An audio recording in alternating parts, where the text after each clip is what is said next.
Karibu kwenye Jinsi TV. Leo nitakuonyesha siri rahisi kabisa ya kufungia matangazo yote kwenye simu yako ya Android bila kutumia app yoyote ya ziada. Je, umewahi kusumbuliwa na pop-up ads, matangazo ya michezo au mabango ya matangazo kwenye browser yako?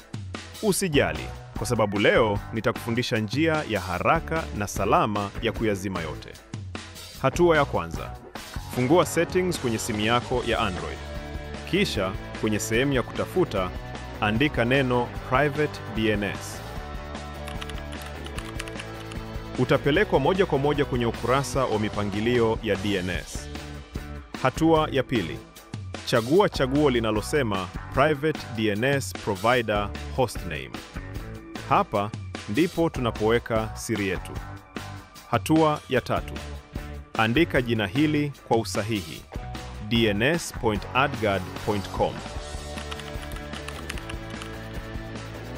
Kisha bonyeza save.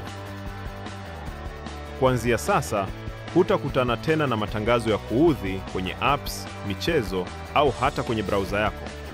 Hii ndiyo njia rahisi zaidi ya kufungia matangazo kwenye simu yoyote ya Android. Ikiwa video hii imekusaidia, usisahau kugonga kitufe cha subscribe na kushiriki na marafiki zako ili nao wapate kufurahia simu safi bila matangazo. Asante kwa kutazama Jinsi TV. Tukutane tena kwenye video inayofuata.